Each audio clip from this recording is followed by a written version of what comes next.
এই যে শোনো, এত কুয়াশা পড়েছে, কিন্তু আঙুর গাছটার দিকে চেয়ে দেখো, কি সুন্দর ফল এসেছে।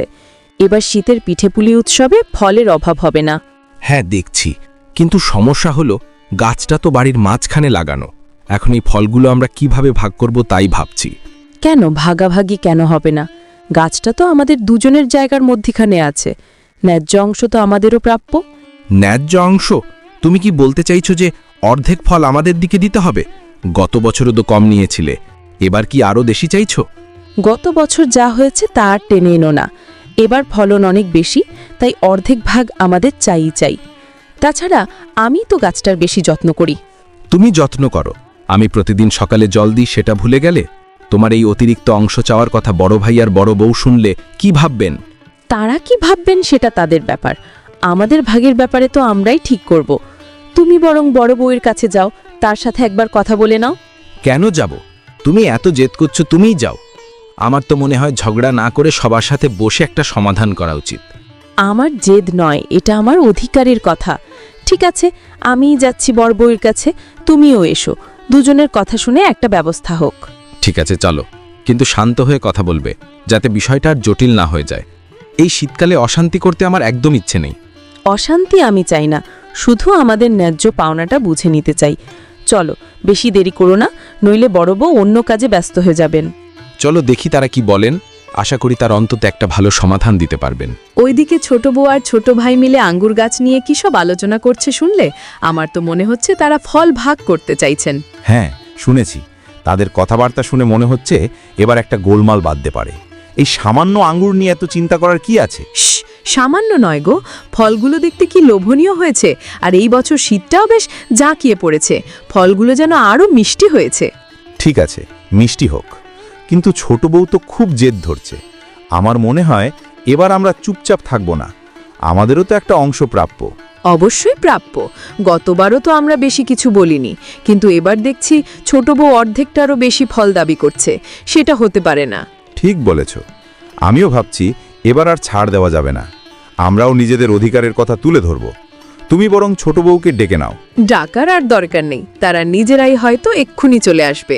মনে হচ্ছে যেন একটা যুদ্ধক্ষেত্র তৈরি হচ্ছে ওই আঙুর গাছটাকে ঘিরে। না, যুদ্ধ নয়, আমরা শান্তভাবে কথা বলবো। চলো আমরা দুজনে একবার গাছটার কাছে যাই, দেখি ফলগুলো কতটুকু হয়েছে। ভালো বলেছ, গাছটা তো দেখাই উচিত। কিন্তু যাওয়ার আগে একবার ভেবে নাও তাদের সাথে কিভাবে কথা বলবে।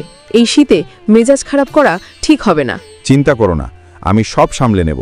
চলো যাই, তাদের কথা বলার আগেই আমরা একটা পক্ষ নেব। এটা বাড়ির সম্মান রক্ষার প্রশ্ন। ঠিক আছে, চলো। আঙুর গাছের দিকে যাওয়ার পথেই ছোট বউরা আসছে। মনে হচ্ছে তারা নিজেরাই আমাদের কাছে আসছে কথা বলতে। তাহলে আর দেরি কেন?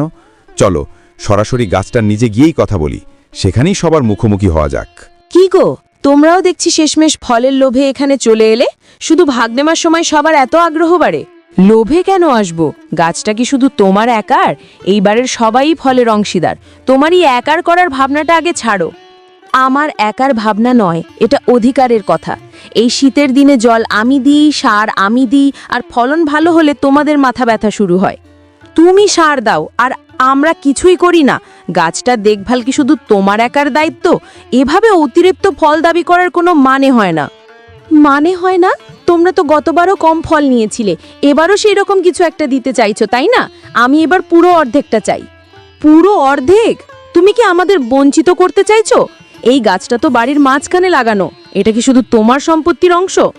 সম্পত্তি হোক বা না হোক, আমার দিকে যে ফলগুলো ঝুঁকে আছে সেগুলো আমারই।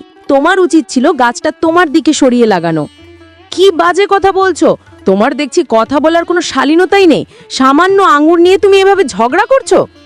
শালীনতা? যখন আমার পাওনা থেকে বঞ্চিত হতে হয় তখন কোনো শালীনতা মনে থাকে না। ফল ভাগ নিয়ে তোমাদের এমন কার্পণ্য কেন? কার্পণ্য আমরা করছি না, তুমি অকারণে অশান্তি তৈরি করছো। আমার মনে হয় আমাদের এবার মায়ের কাছে যাওয়া উচিত। হ্যাঁ চলো, মা যা বলবেন সেটাই মেনে নেব, কিন্তু তিনি যাতে আমার এই শীতের দিনে পরিশ্রমটা দেখতে পান সেই কথা তাকে বলবো। চলো যাই, এই সামান্য আঙুর ফল নেওয়ার যেন কোনো গলমাল না হয়। তোমার এই জেদ ভাঙা দরকার। এরপর তারা সবাই মিলে যায় মায়ের কাছে এই আঙুর ফলের গাছের ভাগাভাগি নিয়ে বিচার দিতে। কি হয়েছে তোমাদের? সবাই এমন মুখ শুকনো করে কেন এসেছো? এই মিষ্টি শীতের দিনে তোমরা সবাই এত গম্ভীর কেন? এই সামান্য আঙ্গুর ফল নিয়ে তোমাদের মধ্যে কি এমন গুরুতর সমস্যা তৈরি হলো? মা, ওই আঙ্গুর গাছটা নিয়ে ছোট বউয়ের সাথে ঝগড়া লেগেছে। ফল ভাগাভাগি নিয়ে সে কিছুতেই সমঝোতা করতে চাইছে না। আমাদের ভাগের কথা সে মানতে নারাজ। মা, আমি তো শুধু আমার ন্যায্য অংশ চেয়েছি। গত বছর আমি কিছু বলিনি, কিন্তু এবার দেখছি ওরা আমাকে ঠকাতে চাইছে এবং আমার শ্রমকে তারা মূল্য দিচ্ছে না। ঠকানো বা ন্যায্য অংশ, তোমরা দুজনেই কি ভুলে গেছো যে এই ফলগুলো তোমাদের পরিবারের সম্পদ? এভাবে সামান্য একটা গাছকে নিয়ে ঝগড়া করাটা কি তোমাদের জন্য শোভা পায়? না মা, ঠিক হচ্ছে না। কিন্তু ছোট বউ এবার অর্ধেকটারও বেশি ফল দাবি করছে। এটা তো কোনোভাবেই মেনে নেওয়া সম্ভব নয়, কারণ আমাদেরও তো সমান অধিকার থাকা উচিত। কেন সম্ভব নয়? আমিই তো গাছটার বেশি যত্ন করি। এই শীতকালে প্রতিদিন সকালে উঠে আমি জল দিই। আমার এই অতিরিক্ত পরিশ্রমের কি কোনো মূল্য নেই? যত্ন তোমরা দুজনেই করো, আর এই গাছের ফল ভাগ হবে না। এই কথা আমি তোমাদের বহুবার বলেছি, তবুও তোমরা বারবার ভুলে যাও এবং ঝগড়া বাঁধাও। ভাগ হবে না? তাহলে এত ফল দিয়ে কি হবে মা? এই শীতের সময় তো সব ফল একসঙ্গে খাওয়া যাবে না, তাহলে ফলগুলো নষ্ট হবে। সব ফল দিয়ে তোমরা একটা বড় করে জ্যাম তৈরি করবে, সেটাই এই শীতে বাড়ির সবাই মিলে খাবে। তাতে কোনো ভাগাভাগি থাকবে না, কোনো ফল আলাদা করে ভাগ হবে না, এতেই শান্তি থাকবে। কি সুন্দর একটা বুদ্ধি দিলেন মা! জ্যাম তৈরি করলে আর কোনো ঝগড়াই থাকবে না। এটা একটা অসাধারণ সমাধান। আপনি আমাদের চোখ খুলে দিলেন। ঠিক বলেছেন মা, জ্যাম তৈরি করলে ফলগুলো নষ্টও হবে না, আর এই শীতে সবাই মিলে ভালোবাসার সাথে খেতে পারবো। আপনার কথাই আমাদের মেনে নেওয়া উচিত। যাও বাছারা, এখন থেকে আর ঝগড়া করো না। মনে রাখবে, এই শীতকালে উষ্ণতা তোমাদের সম্পর্কের মধ্যে থাকা উচিত। ফলগুলো তুলে নাও এবং নিজেদের ভুল বোঝাবুঝির অবসান ঘটাও। সত্যি, মা একটা দারুণ বুদ্ধি দিয়েছেন।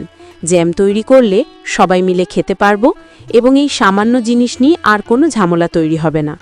হ্যাঁ, একদম ঠিক বলেছ। আর তোমার প্রতি অবিচারও হবে না, আমারও কোনো ক্ষোভ থাকবে না। মায়ের সিদ্ধান্তই আমাদের জন্য সবচেয়ে ভালো হয়েছে। আমি বুঝতে পারিনি এই সামান্য ফল নিয়ে আমি এত বাড়াবাড়ি করে ফেলেছি। এই শীতের দিনে সবার মনটাকেই বিষিয়ে দিতে যাচ্ছিলাম, যা খুবই ভুল ছিল। বাদ দাও, আর ওসব ভেবো না, ভুল হতেই পারে।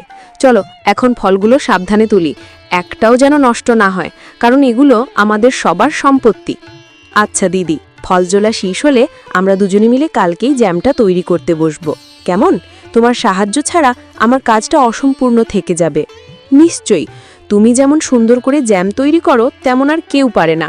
এইবার শীতে আমরা সবাই মিলে এই মজাদার জ্যামটা খাবো। আমি ভাবছিলাম এই জ্যামটা একটু মায়ের জন্য বেশি করে রাখবো। তিনি তো এমন বুদ্ধি না দিলে আমাদের ঝগড়া থামতই না। তিনি আমাদের পরিবারের অভিভাবক। হ্যাঁ, অবশ্যই মাকেই সবার আগে দেব। তিনি আমাদের পরিবারের ভরসা। সব সমস্যার সমাধান তো তিনিই করে দেন, তাই তার সম্মান সবার আগে। দিদি, তুমি আমাকে একটু সাহায্য করবে?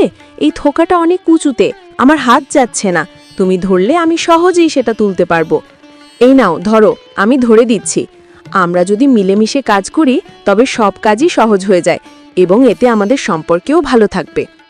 সত্যি, এই আঙুর গাছটা আমাদের একটা দারুণ শিক্ষা দিয়ে গেল। এই রকম সুন্দর সম্পর্ক আমরা যেন কোনোদিন নষ্ট না করি, এক হয়ে থাকবো সব সময়। একদম। চলো তাড়াতাড়ি ফলগুলো তোলা যাক, সন্ধ্যার আগে কাজটা শেষ করতে হবে। শীতের সন্ধে তো বেশ তাড়াতাড়ি নেমে আসে।